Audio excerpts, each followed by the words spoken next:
The significant problems we are grappling with today cannot be solved at the same level of thinking that we had when the problems were created.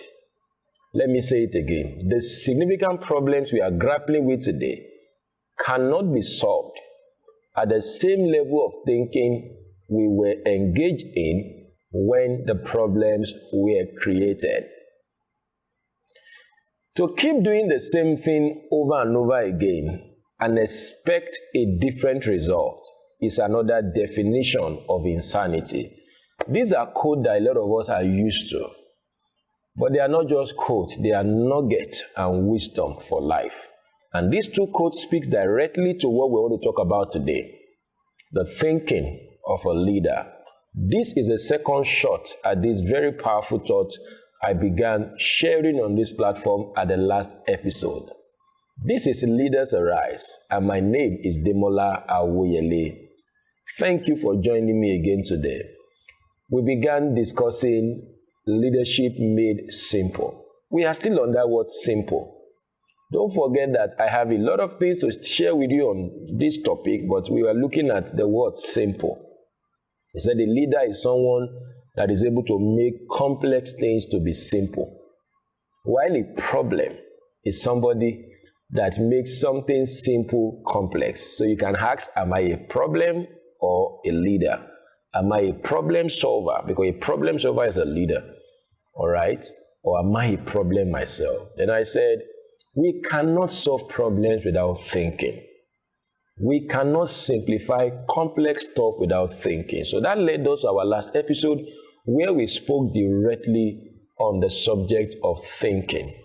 We said, leaders think. Unfortunately, not everybody thinks. If you are not thinking constructively, you are not thinking at all. If you are not thinking constructively, you are not thinking at all. So I can say that you are not thinking if I can see positivity in what you say you are thinking. If you are not generating solutions, if you are not bringing up answers, if you are not bringing clarity on board, you are not thinking at all. And I also emphasize the fact that God has given everybody a brain, but it now lies on each and every one of us to convert our brain to a mind. And the process of that converting your brain to a mind is what we call thinking. But this thinking has to be constructive. This thinking has to be intentional. Then that was why I emphasized that it takes discipline to think. It takes discipline to be in charge of your mind. Don't outsource your mind or thinking to another. Don't let social media feeds give you something to think about. Don't let the problem maybe of Nigeria or whatever part of the world you are in to give you something to think about.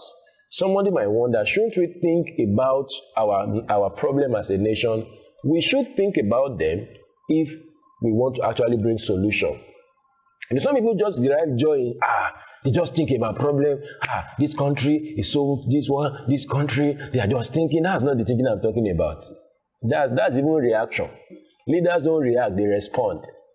They don't react to problem, they respond with solution. That's what leaders do. So I'm not asking you to be, people think about problem. No, you don't think about problem, you think about solutions. Enough of discussing problem, especially in our climb here. Enough of discussing problem. We don't need anybody to come and tell us we have a problem. We already know. Everybody is feeling it. Families are feeling it. Businesses are feeling it. Everybody is feeling it. So we don't need somebody to tell us we have problem. We already know there's problem. We need leaders that will change our paradigm and move us from problem thinking to solution thinking. And that is what I want to speak to today. The thinking of a leader part 2. What are those things that make up the thinking of a leader? Just more like a recap, a leader thinks constructively. A leader thinks solution. Don't forget that.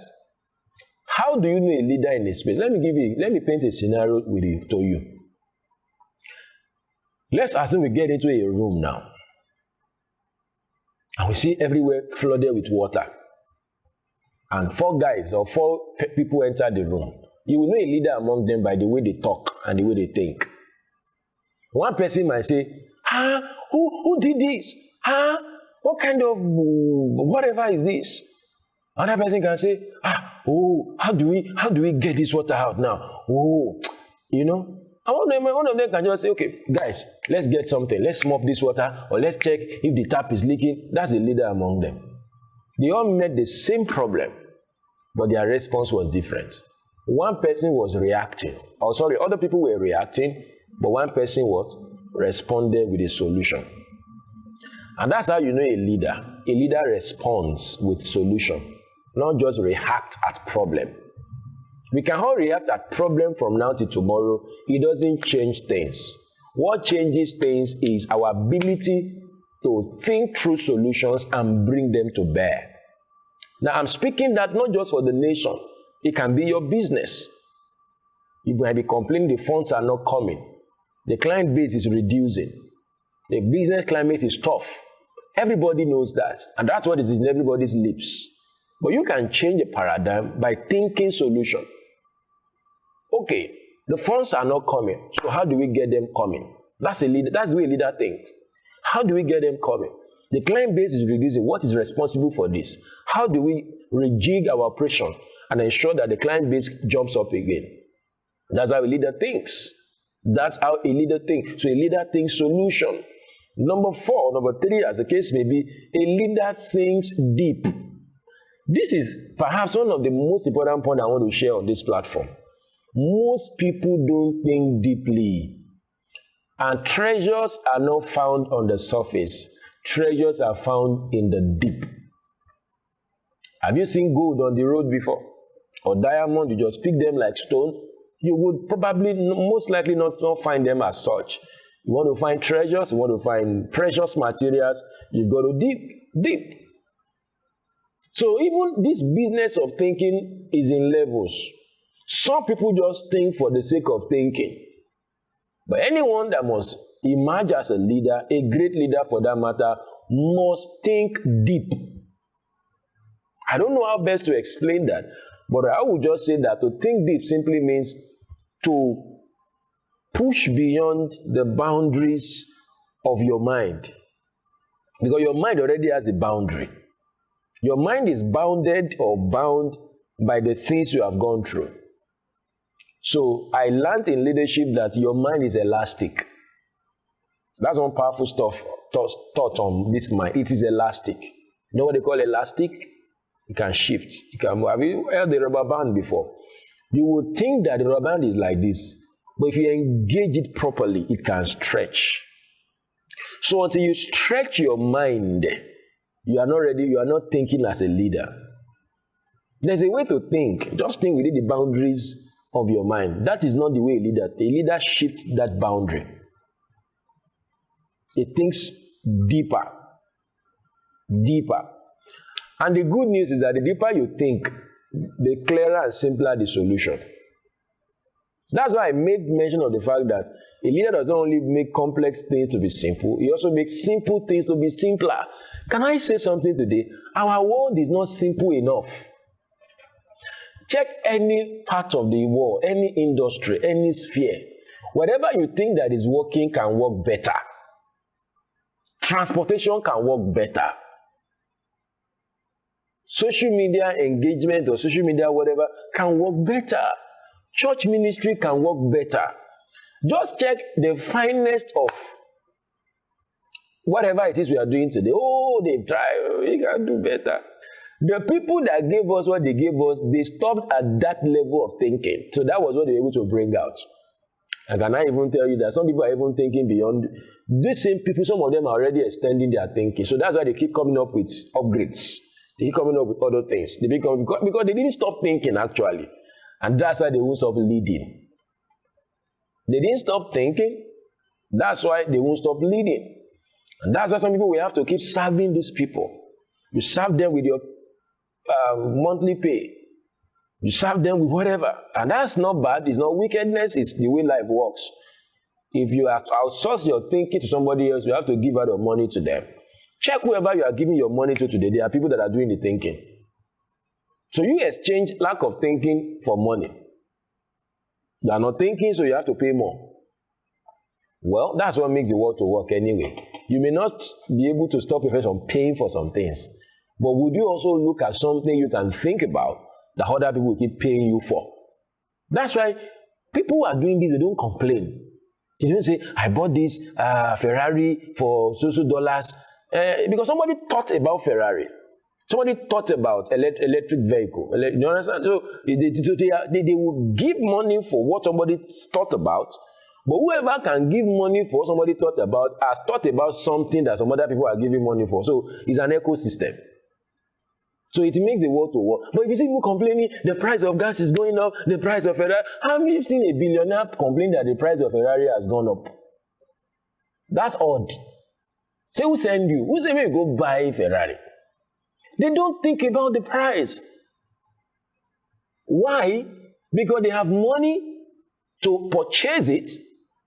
And this money came because they also are thinking somewhere in their own sphere. That thinking is bringing the money that is helping them to pay for somebody else's thinking. So it might not be altogether bad to pay for somebody else's thinking. But just make sure that you are having something that somebody else is paying for. That's what brings the balance. People begin to complain when you're only paying for somebody else's thinking and nobody is paying for your own thinking. That is where the imbalance comes. And that's why people complain and say, this one is expensive. I will ask you this question again. Have you seen billionaires complaining that the price of Ferrari has gone up? Or the price of electric whatever has gone up? They won't complain. Why? Because they will gladly release their money because this person has thought about these utility vehicles or whatever this vehicle, and they also have thought about something or are already engaged their mind in something that is bringing them money. I want to speak to somebody today. You want to live a life that is free from complaint. You want to live a life that, people say, oh, inflation, this one has gone up. I really feel for people. I wouldn't know why we should be experiencing, well, I'm a pastor, so I will say to you that it's a sign of the end times.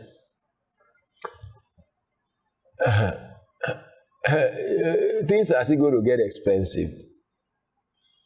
Well, depending on the country you are in, but sometimes we complain about Nigeria or Africa. Get to other part of the world and see what is happening there.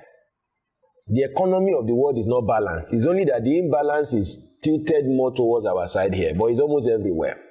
It's a part of the signs of the end time. Things are going to be expensive. It might be difficult to live. So it's either you follow Satan or you follow Jesus. Everybody will need somebody or something to follow, to leverage, so that you can cope with the challenging times that we are in. But that's on the spiritual side. But on the business side now, you can make things balance for yourself. Rather than complaining that things are expensive, what will you bring on board too? You see, it's an ecosystem. Don't ever forget that. You are paying for somebody's thinking. Somebody must be paying for your thinking.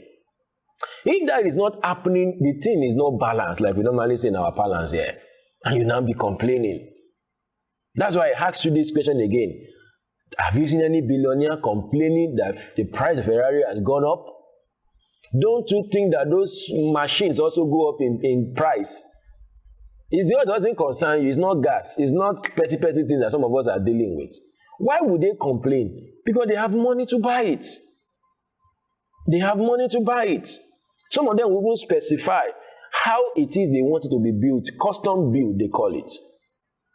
And that also comes with a cost. But the good news is that they have money to pay. They could gladly pay somebody who has thought about stuff, who is bringing solutions and simplicity to their life, but they also have something that they are thinking or they have thought about that people are paying for. That is what makes the ecosystem to work. If I didn't say anything today, that is one word I want to drop with you. Don't only pay for what other people have thought about. Also have things you have thought about, solutions you have brought on board that other people are paying for. In that way, life is balanced. You are not bothered that you are spending money. Because as you are spending money, giving to some other people too are bringing money to you. And of course, if you want to be wealthy, just make sure that what people are bringing to you is more than what you are giving out. That means you have to scale up also. You have to scale up. But you can't keep giving money. The thing it has to be balanced first of all. But beyond being balanced, it has to be positive. You have to get more money than you are spending. You have to think more solutions that people are paying for than the solutions that you are paying for from other people or with other people. Let me stop here today because I wouldn't want to stretch this video beyond this point. But I've really come up with a very powerful point that I want you to think about. Leaders think deep. They think solutions and all of that. You may want to go over the video again so that you can really get the things that we shared. I will continue from here at the next episode. It's 1 or 2 days from now. Thank you for being a part of this broadcast. In case you have questions, you have comments, you have feedback, please, let's talk. Engage me on the comment section. Chat me up personally. Drop me a DM and all of that. Then, of course, share this stream across all your contacts. In case you want to like that page or you have not liked that page or followed that page, go right there and do that.